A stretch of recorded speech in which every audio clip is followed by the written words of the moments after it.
कर ले, सामने से कर ले। अरे उस शिवम कुमार है। शिवम जी, आप यूक्रेन और रूस का जो युद्ध चल रहा है उससे बीच में आप मेडिकल की वहाँ तैयारी कर रहे थे, किस तरह वहाँ का माहौल है, कहाँ कहाँ आप किस तरह रुके हैं, किन किन परेशानियों का सामना करना है, क्या किस तरह बताएं आपको? जी, परिस्थितियाँ तो ठीक नहीं हैं एज ए स्टूडेंट, क्योंकि स्टूडेंट की एज कैटेगरी होती है 18 से 20-29 जो साल है। कई एज कैटेगरी के स्टूडेंट्स हैं। जो इमेच्योर हैं उनके लिए बहुत ही ज़्यादा ख़राब है। जो मैच्योर है वो उनमें विल पावर थोड़ी स्ट्रांग होती है, तो हम लोगों की थोड़ी स्ट्रांग थी, क्योंकि हम लोग कोचिंग करके जा रखे थे। थोड़ा बहुत तो मैच्योरिटी लेवल बढ़ ही जाता है। हालात तो ज़्यादा ख़राब है क्योंकि युद्ध तो युद्ध होता है, किसी बम पे लिखा नहीं होता कि कहाँ गिरेगा, किसके ऊपर गिरेगा। तो जैसे ही वहाँ पे 24 को हालात ख़राब हुए, वो बड़े हम थे, उनमें थोड़े मैच्योरिटी लेवल भी मेरा थोड़ा ठीक था, तो सारे बच्चे आप भाग भाग के मेरे रूम में आ रहे थे कि भैया ऐसा हुआ, अब क्या करें।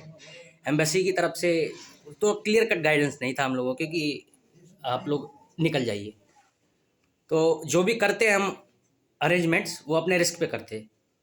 एम्बेसी ने भी हमको ये कहा कि जो भी आप अरेंजमेंट कर रहे हैं वो आप अपने रिस्क पे कर रहे हैं, और इसके लिए आप हमें भी क्वेश्चन करवाएंगे सेंट्रल के द्वारा, गवर्नमेंट के द्वारा हमें भी क्वेश्चनिंग में डालेंगे, और आप तो अपनी लाइफ रिस्क करेंगे ही। तो वो रिस्क जो हमने 25 को लिया लगभग, वो हमारा खुद का डिसीजन था। कैसे निकले, क्या क्या? हाँ, अरेंजमेंट करना बस का, बस जो कॉन्ट्रैक्टर्स होते हैं उनसे हमने कॉन्टैक्ट स्थापित किए, और हमने अरेंजमेंट्स किए बच्चों ने मिल करके जिनके पास था।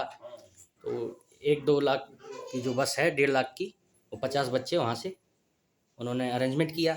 बच्चे तो 450 निकले थे, बसें कई सारी थी, 4-5 बसें थीं, और बहुत सारे जो टैक्सीज थी। जिसे बस का अरेंजमेंट मिल गया वो बसेस से निकला, और जिसने टैक्सी अरेंज कर पाई वो टैक्सी से निकला, क्योंकि बच्चे 450 थे। और जो अकोमोडेशन था गवर्नमेंट हॉस्टल, जो उसे बोलते हैं गवर्नमेंट हॉस्टल, उससे तो हम लोग सारे निकले लगभग 12 बजे। ठीक है, 12 बजे के बाद हम लोग 6 बजे शाम को पहुँचे, मतलब ऑन रिस्क, हम अपने रिस्क पे ये सब करके गए।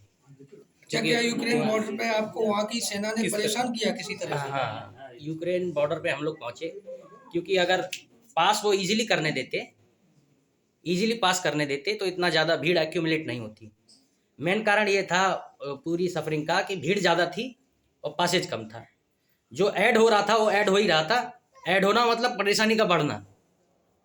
अगर लगातार वो पास करने देते बाउंड्री से तो इतने ज़्यादा बच्चे एक्यूमुलेट नहीं होते और इतना ज़्यादा हैसल नहीं होता। बोलते ना मारामारी, तो बच्चे नए थे, वो इतना नहीं झेल सकते थे। तापमान कितना कैसा रहा? तापमान -3, -5, बर्फबारी भी हो रही थी, आपको दिखा सकते हैं, और हवा चल रही थी। ठंड में हवा बहुत गंदी होती है। और जहाँ ये बमबारी हो रही तो वहाँ से कितनी दूर थे आप? बमबारी तो हम ज़्यादा नहीं बता सकते, क्योंकि हम लोग वेस्टर्न जोन में थे, पश्चिमी जोन में, जिसमें जो डायरेक्ट युद्ध नहीं हो रहा था। युद्ध हो रहा था ईस्टर्न जोन में। हमारे यहाँ सिर्फ उन्होंने डेमो दिया था, रनवेज उड़ा दिए गए थे, पर लड़ाई थे वो आपके कितने पास? लड़ाई का जो इम्पैक्ट था वो पश्चिम तक था। उसका मतलब ये था कि हम भी उसकी जद में हैं, और लड़ाई का भय तो यहाँ तक आप महसूस कर सकते हैं। हम तो वहीं थे, तो आपके कितने पास तक गोले गिरे? 5 किलोमीटर 6 किलोमीटर बोल सकते हैं। अच्छा, जो रनवे था वो आपके कितने पास था? 5-6 किलोमीटर। वहाँ केवल भारतीयों को ही रोका गया कि अन्य देश के बच्चों को भी रोका? कितने देश? देखिए, साथ में नाइजीरिया के भी बच्चे थे, वो भी फंसे थे, और उनकी जो अमाउंट थी वो कम थी हमारे मुकाबले। हम लोग ज़्यादा फॉरेन स्टूडेंट थे, तो हमारी मात्रा इंडियंस की ज़्यादा थी वहाँ पे। और हम लोग, आपने देखा ही होगा न्यूज़ में कि 18,000 जो है, 18 से 20,000 जो हम वहाँ पे थे। तो जो इम्पैक्ट ज़्यादा हुआ इसका, वो हम पे ज़्यादा हुआ, क्योंकि लाइन में सबसे ज़्यादा हम ही थे। वो जो ज़्यादा होगा वो ज़्यादा मार खाएगा। तो प्रोबेबिलिटी हमारी पिटने की बहुत ज़्यादा थी। हम ही पिटे, हम ही कुचले गए। अच्छा, वो मारपीट भी की गई? मारपीट भी की गई।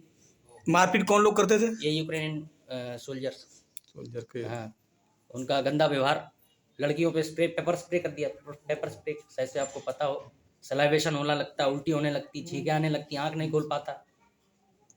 अच्छा, ये अपने भारतीय लड़कियों के ऊपर? हाँ, लड़कियों को ऊपर मार दिया। काफी दुर्व्यवहार किया गया। हाँ, काफ़ी दुर्व्यवहार किया गया। बॉम्बे तक आप आए हैं जी। कि कहाँ से पहली फ्लाइट पकड़ी फिर बॉम्बे आए? बॉम्बे से ये मैं 28 को रिलीज़ किया गया बाउंड्री पे, 28 की रात को।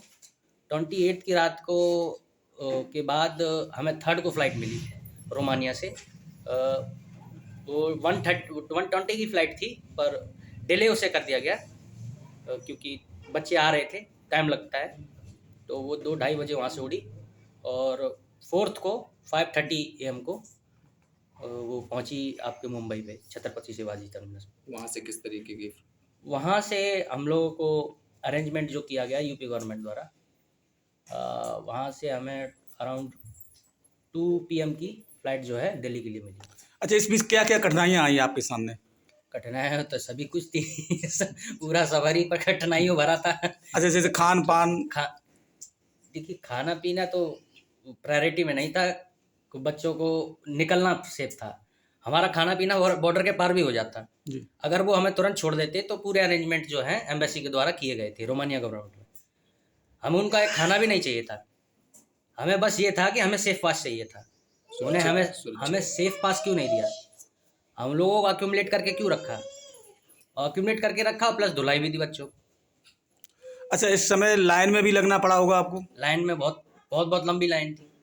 कितने 1-1 घंटे तक किलोमीटर लगभग लाइन में लगी रहे आप? हमने जितनी ताकत थी हमारी उतना तक लगे। 12 घंटा, हाँ 18 घंटा। पैर सुन्न हो गए थे, मेरे दोनों पैर सूज गए थे। अच्छा, कहीं सोना वोना? सोना बोना क्या, वहाँ पे कार्डबोर्ड फटे पड़े, जो लोग वो बांटते थे ना बिस्किट पैकेट, उन्हीं के बड़े बड़े कार्टन्स थे। वो कार्टन हम फाड़ लेते थे और एक शॉल लाए थे हम सुबह। जी। जब बर्फ गिरने लगी थी तब लगभग 150 बच्चों का उन्होंने वो बनाया था कैंप। जब बर्फबारी होने लगी, स्नोइंग होने लगी, तब उन्होंने कैंप बनाया था जो कि इनसफिशिएंट था। वो 150 बच्चों के लिए लायक था और वो भी टपक रहा था। 4000 बच्चे जहाँ पे एक्यूमुलेशन जिनका हो रखा है बच्चों का, वहाँ पे 150 बच्चे उस कैंप में जा सकते थे, बाकी सब स्नो सर पे हो रही थी।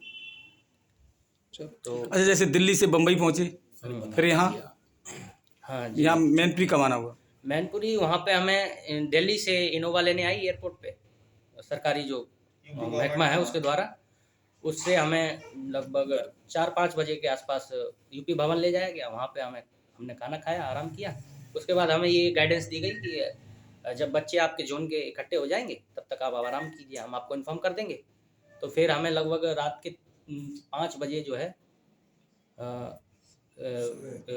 और बच्चे हमारे जोन के आ गए। अच्छा, तो MBBS किस सत्र के छात्र हैं आप? हम 4th ईयर फाइनल में था, हमारा पेपर होने लगा था।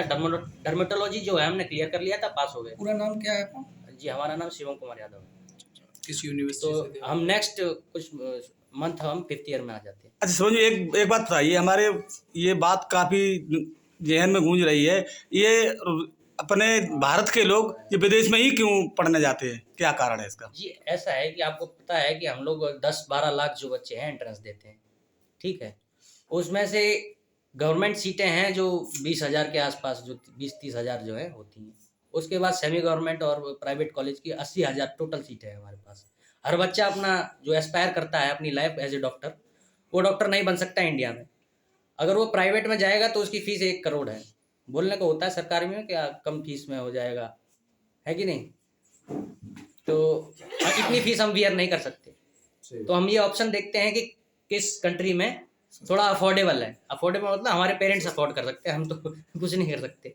तो हमारे पेरेंट्स की रीच में जो होता है, हम उन्हीं कंट्रीज़ की तरफ मूव करते हैं। जैसे उसमें ऑप्शन हो गया हमारे पास फिलीपींस तो अब हटा ही दिया गया क्योंकि वहाँ पे 4 साल का है।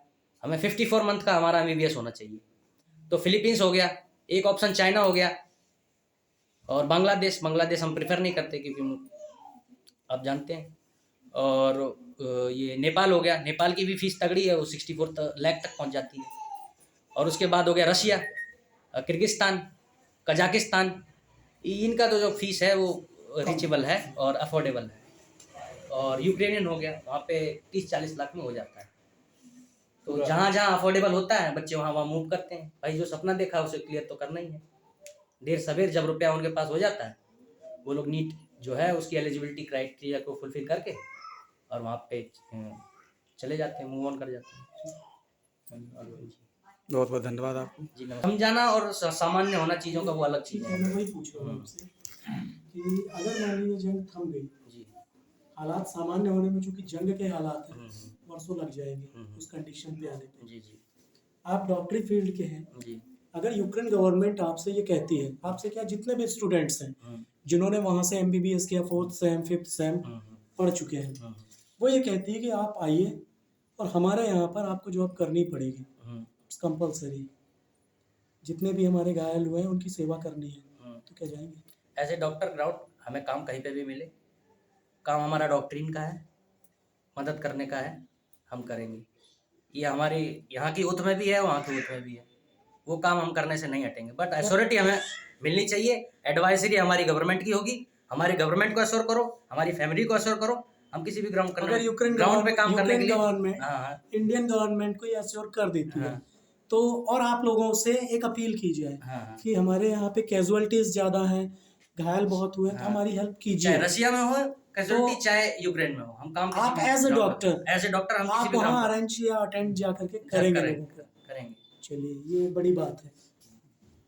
क्या एक पोस्ट और प्री, हाँ हाँ, अब ये प्री का आपने सबने जायजा लिया, अब पोस्ट में क्या होगा, इसके बाद जो बच्चे सारे आ जाएंगे अपने घर, तो उसके बाद क्या होगा, युद्ध सामान्य होने पर तक कितना टाइम लगेगा, कब तक सामान्य होगा, ठीक है। तब तक हम चाहते हैं कि जो बच्चे आ रहे हैं वो हम लोग कॉलेज में तो एडमिशन ले नहीं सकते इंडिया में, हाँ बिल्कुल। तो हम ये चाहते हैं कि हमारा जो गवर्नमेंट सिस्टम है, जो हमारा तंत्र है, वो हमारी प्रैक्टिस के लिए कुछ करे, क्योंकि ऐसे स्टडिंग डॉक्टर जो आप उसकी प्रैक्टिस नहीं होती 4th same 5th same complete हाँ, कर चुके हैं, उनकी प्रैक्टिस ये की 5वें व्यवस्था साल के बच्चे जो हैं, ट्रेनिंग चौथे जारी साल के रहेगी। बच्चे हैं, वो यहाँ होनी चाहिए। वहाँ यहाँ पे कम से कम ट्रेनिंग किसी एक जिला अस्पताल को दे दिया जाए, CMO को बता दिया जाए, इन्फॉर्म कर दिया, किसी बड़े अस्पताल को कर दिया जाए, एक डॉक्टर नियुक्त किया जाए, हेड ऑफ द डिपार्टमेंट, उनके अंदर वो बच्चे डाले जाएं, 5-10 जिस जिले के जितने बच्चे फंसते हैं उन्हें इन्फॉर्म किया जाए कि ये 10 बजे इस जिले के आपके अंडर में है, इनकी प्रैक्टिस जारी रखिए। आपकी कंडीशन क्या होगी? हैं? आपकी कंडीशन क्या होगी? मतलब एज ए डॉक्टर, क्योंकि रिक्वायरमेंट रहती है कि अगर मैं कुर्सी पे बैठूंगा 2 मरीज देखूंगा तो मुझे इतनी फीस चाहिए ही चाहिए। मेरी कोई कंडीशन नहीं है, जो CMO है जी। और हमारा तंत्र है वो परिपक्व है, उन्हें पता है कि बच्चे का मिनिमम जो मेडिकल नॉलेज है, जो वो चाहे वो करें, पूरे करें। हाँ, बस हम हमारी यहाँ ये जो सेवा देना मेडिकल चाह रहे हैं। प्रैक्टिस है ठीक है, वो शार्पन होती रहे, क्योंकि एक पढ़ा हुआ डॉक्टर ही अच्छा तरह केस को डील कर सकता है। चलिए, आपकी अच्छी बात है ये पोस्ट बता रहा हूँ। नहीं, ये आपने अच्छी प्री बात लिया, प्री फीडर आप लिया, वहाँ से डॉक्टरी करके हाँ, तो आ गए, हाँ, लेकिन अब घर में बैठ गए तो हम क्या बैठेंगे तो मतलब बर्बादी उसमें? होंगी। आप वही अपील करना चाहते हैं। ये आप प्लीज कॉलम ठीक में है। थोड़ा ब्राइटन अप करके डालिएगा। चलो जी। अभी भी कल इसका इंटरव्यू